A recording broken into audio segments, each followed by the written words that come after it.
And whose team is this? Is this your team, or is this your daddy's team? Thanks for listening to the Dad Mode Podcast, common sense parenting in a politically correct world. Here's your host, Andy Carlson. Welcome back to the Dad Mode Podcast, common sense parenting in a politically correct world. I'm your host, Andy Carlson, at Andy Carlson Show on the Twitter machine. I'm a father. I have no idea what I'm doing, but hey, you do not either there, Chiefy, so let's try and learn something together today. Website is dadmodepod.com. Just you or tweet at me at dadmodepod, or just use the hashtag DadMode. Today, we welcome back in Shea and Irving, the infamous Shea and Irving. Subscribe to the Shea and Irving podcast on iTunes. Is available right now, and he's an interesting cat. He's definitely one of our most colorful, entertaining guests, one of my favorite guys, and it's going to be a good season, especially since my Vikings play his Cowboys this year. We'll have them on purple for the win as well, and it'll be good time stuff. So let's get to Shea. And welcome back to the Dad Mode Podcast. You enjoyed him last time. He's Shea in Irving, although not in Irving anymore. But you got to stay on brand, right, Shea? Right. Amen. Got to do it. All right. Now, it's still Chi-Town. It is, yes. The west side. I got you. Now, how's that treating you? Awful. It's hell news. People getting shot in a minute. I mean, they need bulletproof vests for Christmas, you know. It's weird because I was in Chicago a couple weeks ago for some random convention, and they're just like, man, it's hot as hell. Yep. It smells like garbage all the time. I kind of get why people shoot each other. Yeah. It's easy to have a short fuse out here. Right. Well, the problem is there's no gun ranges in town, so they got to take their practice to the boulevard. You know, it's just unfair not to have any practice facilities available to these young kids. You got to have places to vent, right. And that's why strip clubs and places of further ilk are important to society. 100% agree. Absolutely correct. All right, so this is gun and stripper talk today on the Demo Podcast. No, I'm just kidding. The topic, want to have you on because you're having kid number 2, and that is a brand new dynamic coming on. Changes everything, man. It's kid number 2's on her own. First time we were pregnant, I was at every goddamn doctor office visit that I was dragged to. This second one, I don't even know when, let alone what we're going to do when the baby gets here. The roommate suggested putting him in the same room already for sleeping and napping and all that other stuff. And I don't know how the hell it's going to go. It doesn't sound fruitful at all to me. Yeah. I guess it is kind of nice, the first time through, very concerned. You are at every meeting, and it's just like, how do we not kill this thing? And then and then you realize, it's relatively easy. We can swing it. This kid's going to turn out fine. We're going to make mistakes, but whatever. And bingo. So that's I do kind of feel for kid number 2 because it is kind of like, you don't get all the kid gloves at numero 1 gets because been there, done that. Right. And what about kid number 3? I mean, kid number 3 is essentially an orphan, right? I mean, that's where we're at this day and age. I feel like most kid number 3s, that's going to be the tail end. So that's going to be the baby. So that's going to get reverse coddled. So, excellent point. Yeah. So now I kind of get the middle kid syndrome, and because the wife is a middle kid, and she kind of understood that. The first kid was the tip of the spear. Securing the beachhead.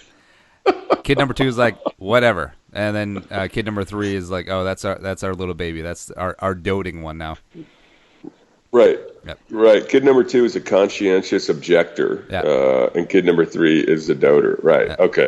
I'm following. Gotcha. Now, last time we talked, your little girl was very young, but she's almost 2 now? Yeah. She is 17 months old. Yeah. And she's essentially a 2-year-old because she's mean as hell and just screams at everybody. The baby stage is over. Yeah. She just screams and she just pretends to say words that don't exist, and we're supposed to interpret them.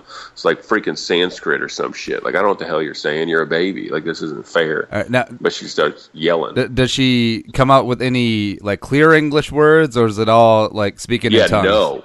No is very popular in her vernacular. No, and screaming no and shaking her fists while she says it. Yeah. It's quite comical for everybody that walks by, but for me, I'm like, God damn it, baby. Hey, she's going to be set up perfect for Cowboys and Longhorn season then. Wow. Hurtful. It's okay. But true. Yeah. But absolutely true. I mean, when you guys give Art Briles $10 million a year to buy out Charlie Strong, then you'll be fine. Oh, that's rude and inconsiderate. Can I ask you a question? What's up?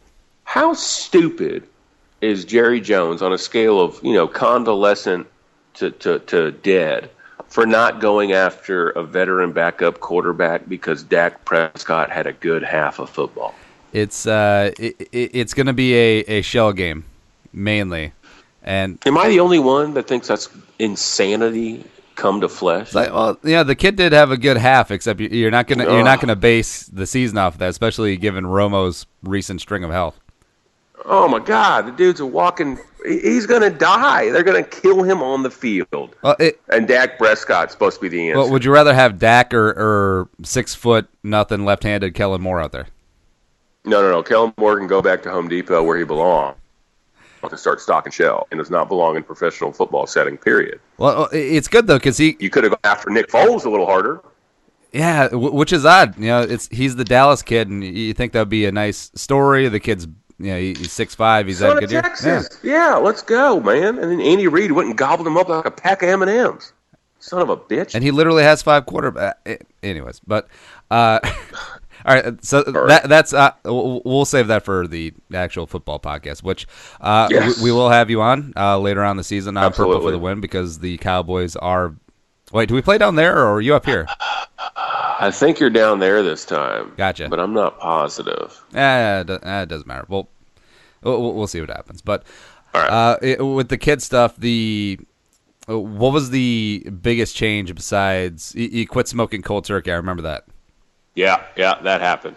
I will say this: I gamble every now and then. Partake. I partake in the hobby of my gambling time. At least my anticipation or my research time has dwindled dramatically. Yeah, you can testify to this. Alone time is might as well be platinum. That shit is rare. Yeah. Alone time. Taking a shit, that's one time you get alone for sure. Leaving the house, pretending I have work to do or something, that's another time. But I don't get a time when I'm just sitting on the couch and watching a movie alone, or I'm sitting on the internet and just researching, stats and lines and whatnot. That has gone out the freaking window. I've actually found, I'll add on to that sleep is also very platinum time. And not because of what non-parents would think. It's like, oh, is the baby crying all night? Do you have to feed it? No, that's not really it, because like our kid sleeps through the night pretty well now. You stay up late or get up really early just because you want to get shit done because the house is quiet and you're alone. Right. No, I'm staying up way later now because the kid finally goes to sleep. Yeah. And so like we were supposed to do this podcast earlier, but the roommate hit me up and was like, oh, by the way, I'm going to see a movie with my girlfriends. I was like, first off, you're pregnant as hell. Where are you going? Oh, did they go see Bad Moms? Because that'd be funny. You're absolutely correct. Oh, baby. Nice. No bullshit. I was like, you are a goddamn statistic. You know that? We just walked out the door. I was like, you are a statistic. You're the reason they made this movie. They knew they'd sucker you and all the other moms into the crap movie. It probably sucks. Probably. I wish it didn't. I'm sure it's going to suck. It's one of those movies where they came up with the title first, and then they wrote the script. Right, absolutely. Yeah, so marketing assholes in L.A. were like, I've got an idea. Didn't have to go to Harvard for that, you moron. Well, they're sitting outside the theater. Your roommate walks in through the door. Is like, oh, nailed our key demo. Bang. Bingo. Yeah, told you, Jeeves. Yeah. But idiots. But what time does your kid nod off? So we started to push it back now because she went down from. Now this is something people don't understand: the 2 naps to 1 nap. Are you still doing 2 naps in the middle of the day? It was 2. Now it's starting to become 1 nice solid 2.5 3-hour nap, which is great. Yep. So when we went down from 2 naps to 1 nap, and when I say we, I mean the roommate just told me what the deal was. So it's just, it used to be 2, like 1 hour, 1.5 hour now. Apparently today she sleeps for like 2.5 hours during the day. But then she doesn't go to bed and push back later till like 7:30, 7:45. And that means she won't wake up until about 9 in the morning the next day. Wow. Like she's been working the overnight shift or some shit. I swear to God, like I wake up at like 7 in the morning and I'm doing my thing and making coffee and watching the news and whatnot. And she's dead asleep, like nothing matters. She don't wake up for shit, man. She don't wake up for nothing. Gunshots, doesn't matter, nothing. She's like Jay-Z. She's working that 9 to 5, 10 to 6, 2 jobs to survive. Oh, or do you need a ball to? Yeah. Wow. Yes. She's working the overnight at Home Depot with Kellen Moore. Oh, I hope she spits in his coffee. That son of a bitch. No, she's his manager. Of course she is. Kellen Moore's out in the garden sections pulling soul. Yeah. Now so walking, up and walking, running almost. She's walking around. She's definitely moving way too fast and falling down all the damn time. But yeah, she's walking and yelling, but screaming. Is your girl walking yet? Yeah, she's up toddling. She moves pretty good. Ours didn't start walking until a couple weeks ago. I mean, she was slower than molasses on that shit. Really? Yeah, ours about 10 months in, started taking a couple steps, and then all of a sudden it took off. Turned on. Yeah. Is she screaming at everybody? No, not really. Like she'll do the jabber scream sometimes. Oh, here's what it is. So our kid Margaret, she always looks at you very intensely. Yeah, like she's having one of those after school special heart to hearts, and just like, and then she does her gibberish thing, but she has such a stern look on her face where she's like, "I'm telling you something very important, like nuclear Father, codes, like pay attention right now." Yeah, like Father, there was yet another shooting today in Azerbaijan. It was terrible. Well, let's be clear. I mean, you are in Minnesota. There's way too many white people there. You should teach her about school shootings real quick. Well, no, we had the Philando Castile thing though. That was that was less than ideal. I drove by. Less than ideal. Yeah, I drove right by there today. I drive by there like once a week, and just like, this is still a thing. Oh, right. Super! Yeah, fucking monument. This is great. What the hell's going on with that? By the way, did anything going on? They got any goddamn updates or what? I think people got bored, and it's almost football season. Bingo! Welcome to America. Yeah, it kind of is how it is. Like, I don't want to be cynical, but if this happened in the middle of football season, I don't think it would have gotten as much traction. No, you ain't being cynical. You're recognizing the audience of America. Because football, it is the beautiful thing. It transcends gender, it transcends race, it transcends religion. It's what binds us. It's what unites us.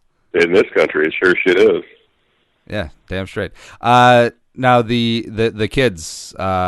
Raising them straight up Cowboys fans. There's no. That's the one thing I'll put down. Like I'll be perfectly clear and honest. I don't exactly have a leg to stand on when it comes to raising children. I wasn't exactly raised by parents that did it by the book, and the roommate knows that well and good. And I don't have anything to do with their discipline, their schedules, the way we talk to them, none of that. I don't have any of that shit. What I do have is sports. That's what I have. There's no question, there's no way I will ridicule and demean my children if they choose any team besides the ones that I have given them, bequeathed them, no doubt.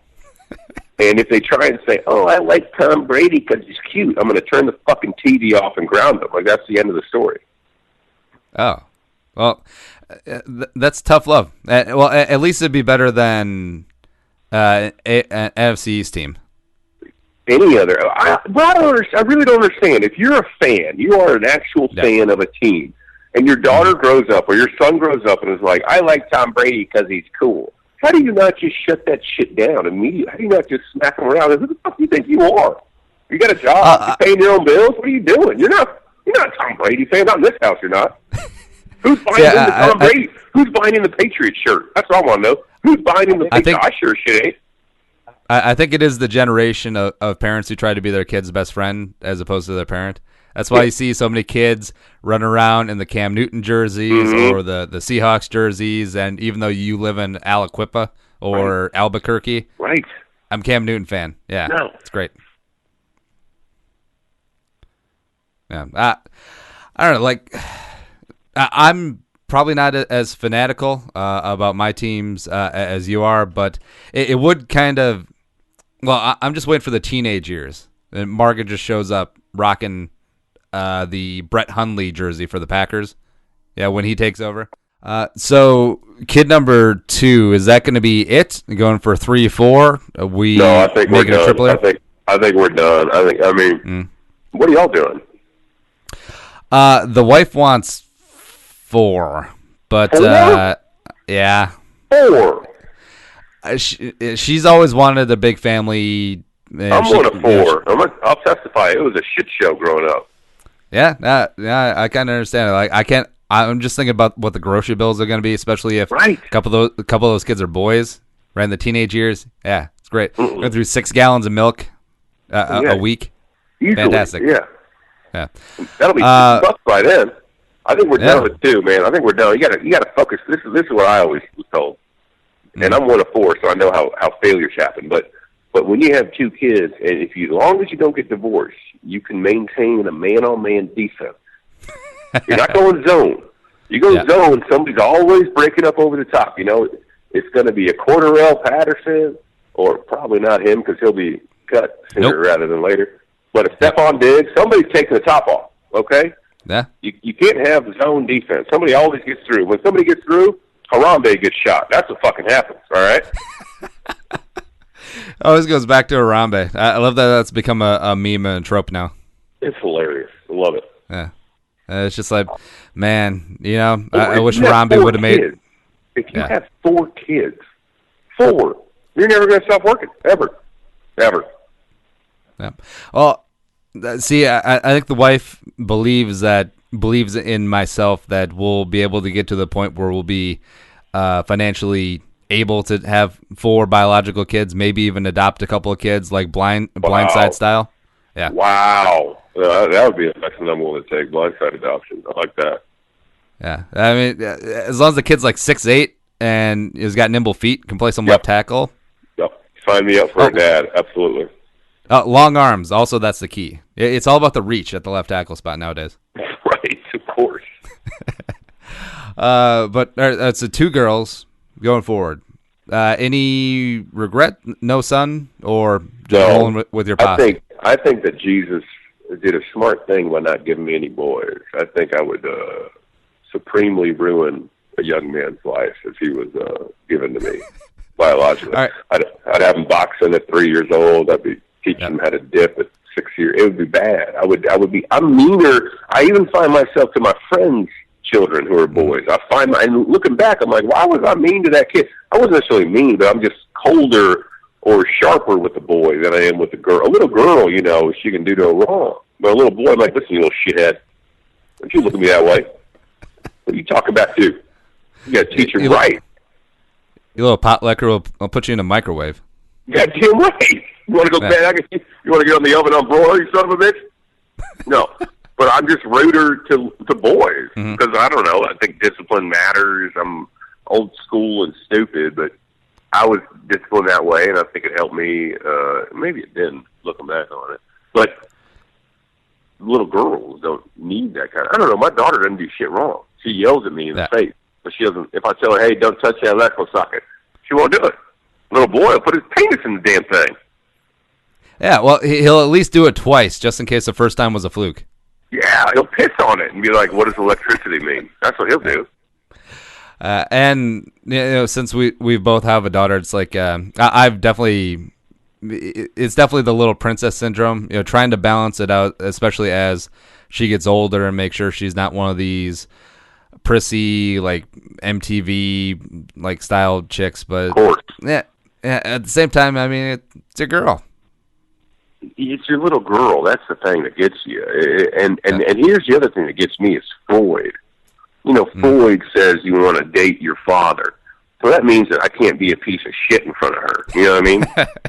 So I got to, like, lock it up. And then maybe that's another reason why I'm much softer around my daughter than I am around boys, because I'm like, oh, dude, if she's got an image of her in my head that's just yelling, screaming, tattooed, and dipping with a gun on his hip, like, that's not the son of a bitch that I want coming through the house. Like, hey, I'm going to take your daughter out. The fuck you are, dude. I'm going to knock you out quick. But that's, so I got to lock it up and act like a senator or some shit, you know? Wait, so is that why you're always watching C-SPAN and wearing an ascot around the house? Guilty. My smoking jacket and my leather-bound books. Yeah. Just looking up from the paper, just occasionally grunting, and then S&P is down again. Oh, there goes the market, honey. Yeah, that's me, the house. I'm a completely different person. I got to. Yeah, I've kind of found myself, too. We have a couple of nephews, and it is different. I mean, you kind of let yourself be a boy again, roughhouse, and just kind of throw them all over the yard. It's just like, I don't really do that with the daughters.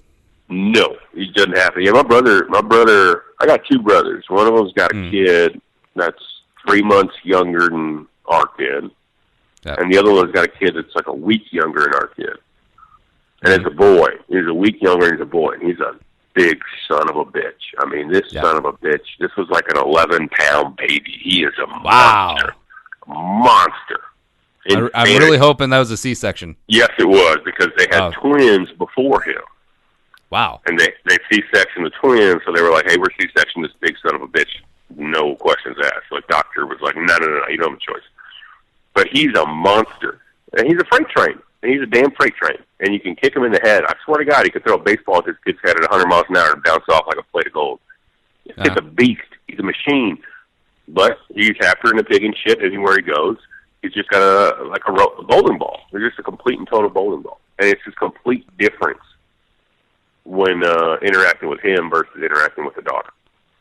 Yeah, absolutely. And plus, I feel like, we are heading towards this place where boys and girls, all the school system have to treat them the same. They're all the same, blah, blah, blah. But getting if you have a son or, your nephews and stuff, you do have to get them used to giving shit, taking shit, everything like that, because that's what their guy friend buddies are going to do. And if they're the kid that can't hang with that, that's social ostracism, and that leads to a tough road to hoe.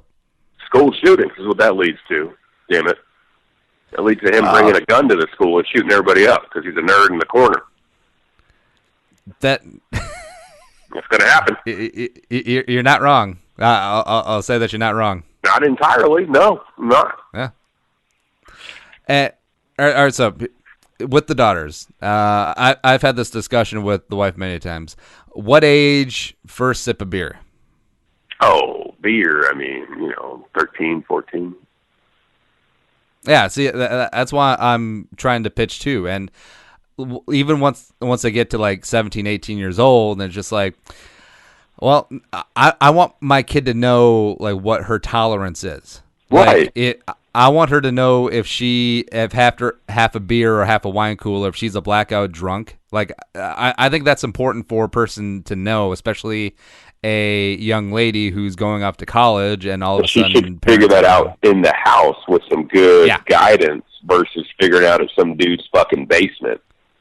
Yeah, exactly. Like, I would want my daughter's first time to... have a little shine on, have a little buzz on, to be in my garage as opposed to at some frat house surrounded by 17 guys named Sully, Exactly. I don't know what the law is in Minnesota, but in Texas, at least when I was growing up, you could drink at restaurants as long as your parents gave you permission and the management was okay with it. That was a state law. So we would go to what do you call it, Macaroni Grill or Romano's, whatnot, and we would just drink. We were just drinking in the restaurant. We were 13, 14 years. It was never a stigma in my house. It was alcohol. Yeah. You hungry, grab a Guinness, whatever. But that definitely taught me what I was in for in later life and what I was looking for. I think Wisconsin is similar to that. Minnesota is still pretty straight-laced and strict. Like we can't even buy off-sale liquor on Sunday. Oh, I know. And I talked to Dayton about that. I said, you sandbagging son of a bitch, why don't you open it back up? He said, too many Lutherans. Yeah. Yeah. Oh well, they found a way around it because they have like 17 million like breweries opening now, so you can buy like the growlers, like the 64-ounce jugs of beer. Really? This is new. Yeah. All right. Yeah. Plus, hey, you're coming to Twin Cities. We'll have to get together. We'll show you a good time. Yeah, man. I've been. I still got a place in St. Paul, but I'll probably be staying over there or not. I don't know. We'll see. You're kind of a man of the world, and also like on the grid, off the grid. So, what are you comfortable like bringing forward to as far as the backstory? My backstory? Yeah. Let's see. Born and raised in Irving, Texas. I went up to Minnesota for a minute. I was doing some body work. I ended up going to rehab first at Hazelden. And then I got out and was just started working. And then I just kind of started moving back to Irving and St. Paul and Irving and St. Paul and back and forth and all that other crap. And then I met my wife in St. Paul. She was at the University of Minnesota doing the piano. Oh. And I met her, and that was a wrap. That was it, pretty much. Oh, wow. All right, so you got deep ties to this area. And the St. Paul to Irving train pipeline. We got zip rail right in between there. Right. They're like sister cities. I've been in that St. Paul since since 2002 or something. 2003 maybe? In and out of the Twin Cities in general. I spent a lot of time there. So I ended up buying a goddamn house there. We're on the west side of St. Paul. Still got that. I'm a Minnesota resident, man. I go back to Minnesota all the damn time. Ah, nice. Damn. Then Chicago, I'm sure we talked about it last time, but freshen me up. Hell on earth, man. It's no, I love it here. But why'd you land there? Well, the roommate wanted to get the hell out of St. Paul, and I wasn't willing to move to New York City. And she does acting and shit, theater and whatnot, and Shakespeare shit, and voiceover stuff. She does that kind of crap. So I was like, I tell you what, man, I'll move to Chicago, but there's no way in hell I'm moving to New York or LA. I'm not doing that. But I'll be in Chicago's an hour flight from Minneapolis. I still got some interests out there and whatnot, so it was an easy transition for me. Yeah, I mean, you barely get up to cruising altitude and you're already coming down. Yeah, you can't even get a drink, man. You can't even get if you try and order 2 drinks, they look at you funny. You barely can get one before they start judging you and shit. Yeah, for sure. Now the wife and the acting, she's still able to be on stage? Hell no, man. She gets pregnant as shit. I tell you what, the first time when we got knocked up with the first kid, she was in a play. It was an accident. We did not mean to get. It should just happen. I think I'm a nighttime fucker. Yeah. Pardon my language, but you know what I'm saying? I think it was a midnight romp when I was asleep. I got the first kid coming, and she had a play the next week, and so she started this play. And she's supposed to be wearing these tight jeans and like a wife beater during this whole theater play. And she ended up getting pregnant, so she's got this belly and these big old boobs. Around week 4 of the play, she's like, "You son of a bitch!" I'm like, "Yeah, man, it's fucked up." I know. Maybe your sperm are just like the Viet Cong, like they do the night raids, the night attacks. It's wow, yeah. Like communist sperm, getting it in. I like it. Yeah, just flathead into the jungle. All of a sudden, Ted offensive. Bam, there it is. You're fucking awful. That's great. I'm glad my sperm's been compared to. I don't think any other podcast I'll be on all year of my life will compare my sperm to the Viet Cong. So I appreciate it. I can say pretty much whatever I want in America today because I'm minority, and it's fantastic. That is true. You are absolutely. It's like the best of both worlds, though, because I was adopted. I was basically raised white. I'm essentially redneck, but is what they say. Yeah, or a Twinkie, yellow on the outside, white on the inside. Right. Yeah. Oh my God. And it's all, but I can say whatever I want because I'm a minority, and it's like with great power comes great responsibility. Believe me, I grew up with in Irving. I grew up with a whole lot of Koreans. Yeah. They would get very, very aggressive and angry towards the establishment, especially kids that, didn't take adhered to their Korean message. Aggressive folks your bloodline. Yeah, it's all right, so I'm half Japanese too, and it's weird because most Japanese people I meet are very, very reserved, very, very buttoned up. Oh yeah, even given their kamikaze and wow. bonsai tendencies. Jesus. But Right. Koreans they're a very angry, get after it people. Like they're the perfect people to own bodegas and mini grocery stores. Now I understand. Koreans don't fuck around, dude. I always said, you fuck around gangbang and go ahead and fuck with all these gangsters, but don't you fuck with those Korean gangs, because they'll shoot you in broad daylight. They don't give a goddamn. Yeah. See, I wonder if it is a little bit of the little brother syndrome because, attached to China and then, invaded by Japan, that whole thing. Yeah. That would explain a lot, especially when you go to what is it, Columbia Heights or Coon Rapids. Jesus Christ. I was in a pool hall in Coon Rapids where some Koreans came through. Shit got weird fast, dude. And they weren't the Hmong. They were Korean, and they were angry. Yeah, pretty much in St. Paul, anything north of 94, it's a lot of Koreans, a lot of Hmongs, a lot of Somalians. I used to live in Frogtown. Great mix. Yeah. Yeah, a lot of Hmong there. They used to have goats and shit at their house. That was wild. Yeah, really great markets though. Also one of my favorite things being Asian is I can just sneak into these Asian markets and they don't even bat an eye. I feel like a double agent.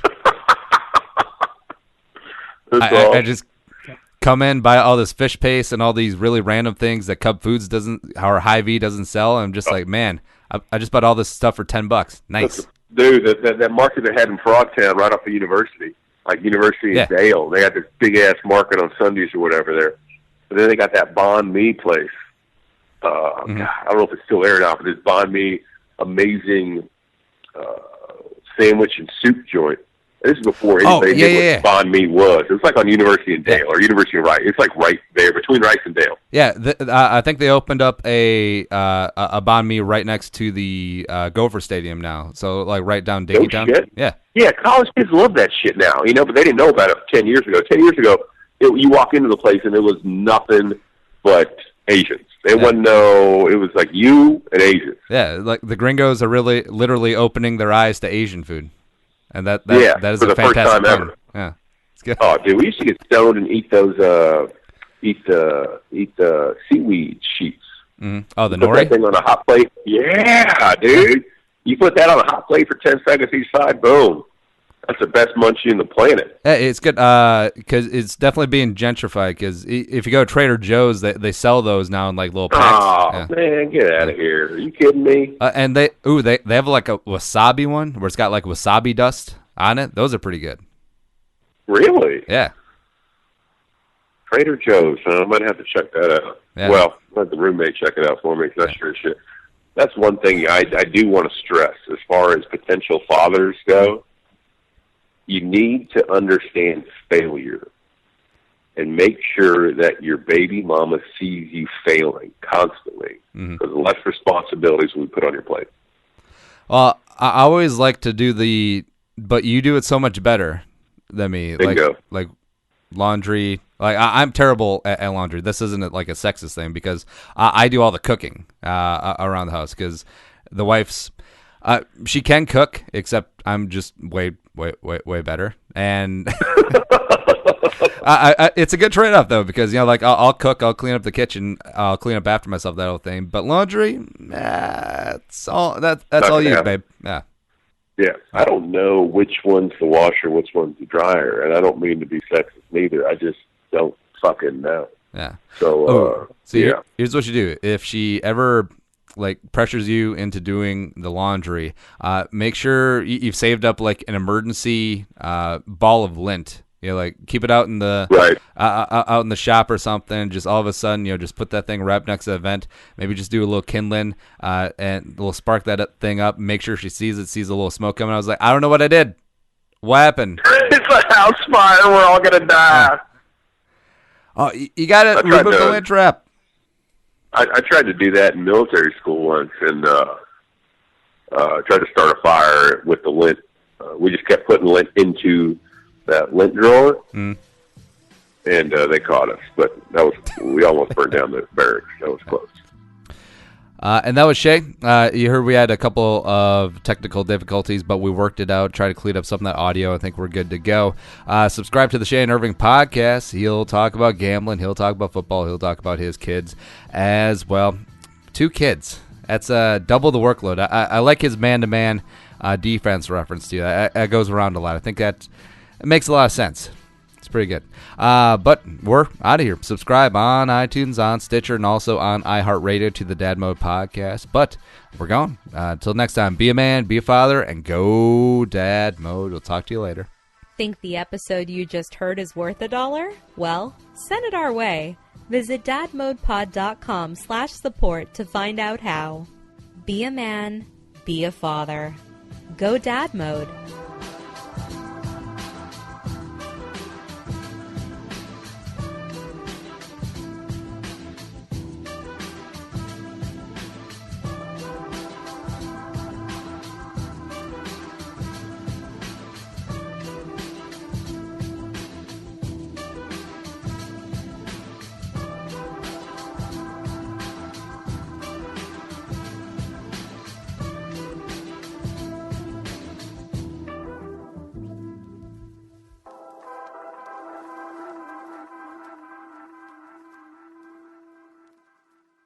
The music is created and produced by Deeb. To hear more of his tracks, visit soundcloud.com/Deeb.